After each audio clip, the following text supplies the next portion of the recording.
But Mary has had enough. "No more killing," she says firmly. She forces them all to sit in silence, waiting out the remaining hours. Grace makes a last-ditch attempt, lunging for the gun. But Mary moves fast, slamming her across the face and smashing her head against the table. "We had a deal," she reminds her. Then, the alarm blares. The purge is over. Now get the hell out of my house. In 2014, the government introduces a radical new law, the Purge. For one night each year, all crimes, including murder, are completely legal for 12 harrowing hours. Emergency services shut down, leaving citizens to fend for themselves. By 2022, the results are staggering.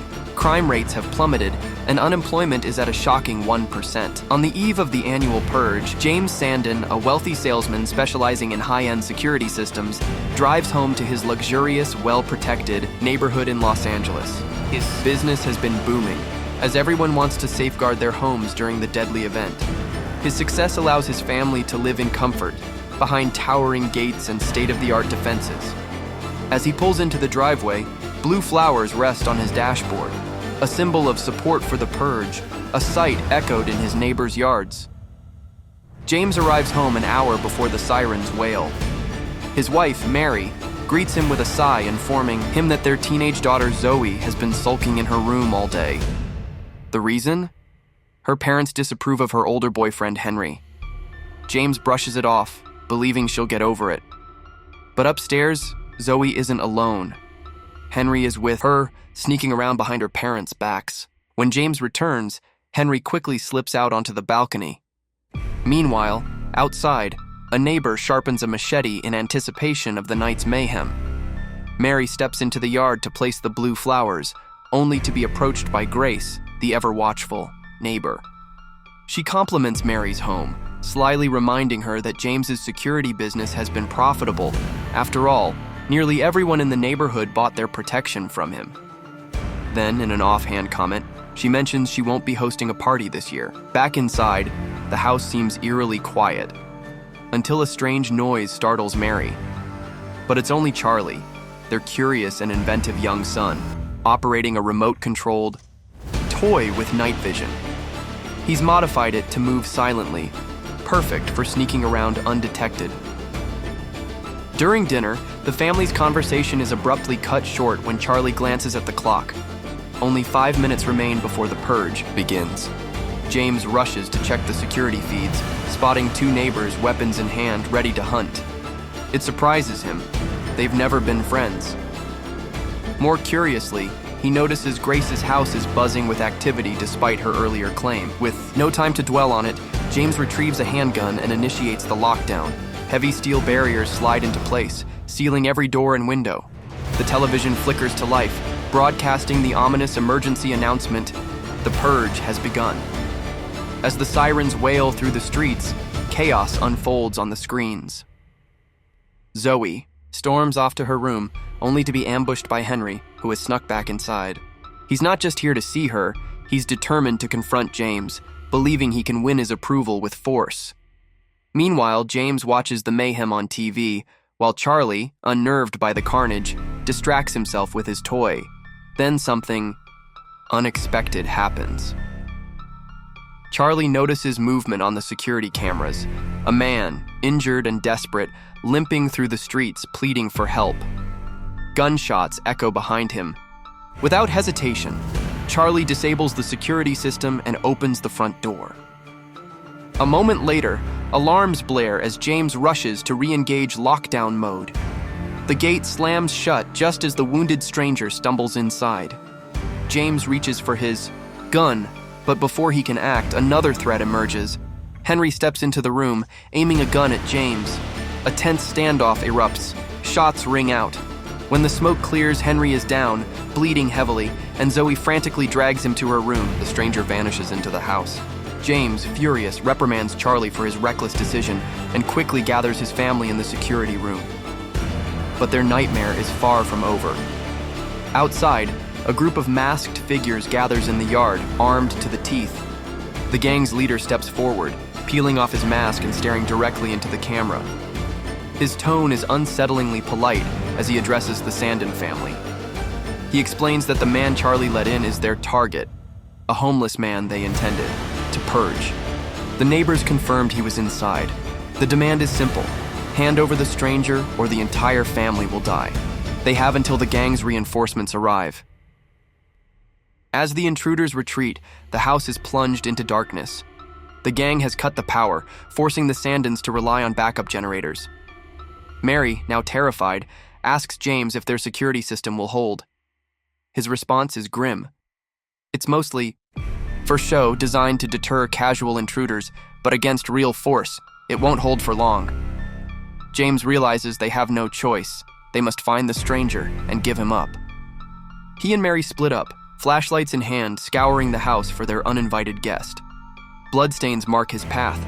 Outside, the gang taunts the cameras, making obscene gestures and laughing like children at play. Charlie, watching from the monitors, gets an idea. He sends his night vision-equipped toy into the darkness, using it to track the stranger's movements. The small robot glides silently, leading the man toward a hidden compartment in the closet. By the time Mary arrives, the stranger has vanished, concealed behind the secret panel. Meanwhile, the gang leader grows impatient. When one of his own questions his authority, he proves his ruthlessness by executing the man on the spot. Turning back to the camera, he warns James that reinforcements are almost there. The house will be breached soon. Zoe, hiding in Charlie's secret spot, whispers through the toy's speaker that she has found a gun and will stay put. James, still searching, finally comes face to face with the stranger. Only this time, the tables have turned. The wounded man holds Zoe at gunpoint, backing James into a standoff. Then, a sudden gunshot. Seizing the opportunity, James delivers a brutal blow to his face. Meanwhile, Zoe stirs, waking from unconsciousness. She takes one look at James and, with raw disappointment in her voice, calls him out for the monster he's becoming before storming off. The bound stranger, observing all this, finally speaks. He urges James to turn him over to the gang. It's the only way to save his children. But guilt creeps in, and James hesitates. Mary, still searching for Charlie, glances out the window, and her stomach drops. Outside, the gang is securing a chain to the front gate, preparing to rip it down. She rushes back. "They're coming!" she gasps. But James has already made his decision. "We're not giving him up," he declares. He hands Charlie a gun and tells him to hide. Then, he and Mary start arming themselves, preparing for the inevitable. Outside, the gang leader raises his voice, his tone almost gleeful as he announces, "Time's up!" With a deafening roar, the truck pulls back. The chain tightens, and in an instant, the once secure gate crashes down. Glass shatters. Boots stomp across the floor. The intruders are inside. In another room, the stranger strains against his bindings, tipping the chair over in a desperate attempt to reach the letter opener.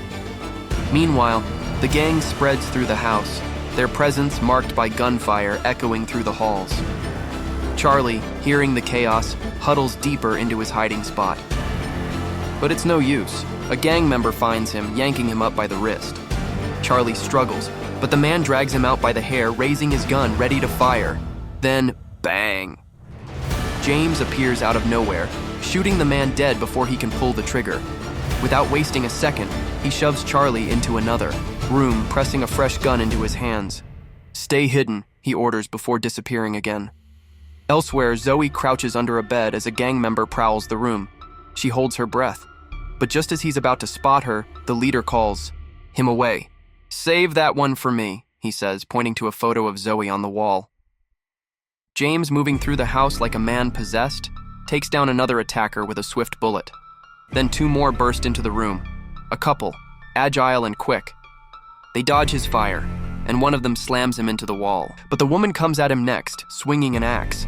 He ducks just in time, but the momentary distraction gives the man a chance to lunge at him again. They crash onto the pool table, the attacker's hands closing around James's throat. Desperate, another gang member crashes through the window, on instinct grabbing his arm, twisting the weapon away. They roll across the floor, fists flying. A weapon comes within reach. James gets to it first, an axe. One heavy swing, and the fight is over. He stumbles to his feet, breath ragged. But before he can react, the gang leader is there. A swift, merciless stab to the stomach. James staggers, blood seeping from the wound. The leader gently lowers him to the ground, almost reverent. Charlie watches the security cameras in horror as a new development emerges. Their neighbors have gathered outside. The neighbors strike fast, eliminating them. Meanwhile, Mary is ambushed. A woman pins her to the wall while a man restrains her. Mary gasps as the woman grins, teasing her with tickling before revealing a blade. But before she can strike, gunshots. The neighbors have arrived, shooting the attackers down. Mary barely has time to recover before she hears another round of shots. Rushing through the house, she finally finds James, collapsed and bleeding by the stairs. A strangled scream escapes her lips as she calls for her children. Charlie runs toward them, but so does the gang leader, gun raised. A shot rings out. Zoe stands there, gun smoking. The leader crumples. She rushes to her father's side, whispering apologies through her tears, but it's too late. James is gone. Before they can mourn, the neighbors close in. Grace, their supposed friend, smiles coldly. You belong to us now. The illusion of safety shatters. The neighbors drag James's body away and force Mary and the children into restraints. We're tired of you flaunting your wealth, Grace sneers.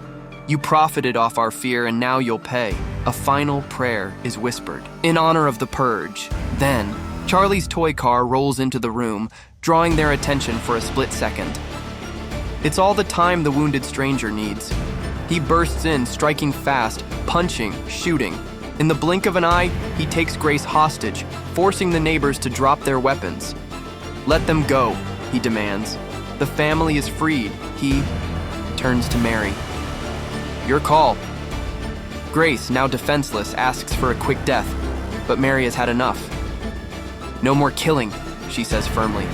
She forces them all to sit in silence, waiting out the remaining hours. Grace makes a last-ditch attempt, lunging for the gun. But Mary moves fast, slamming her across the face and smashing her head against the table. We had a deal, she reminds her. Then, the alarm blares. The purge is over. Now get the hell out of my house. Thanks for watching. Subscribe if you like.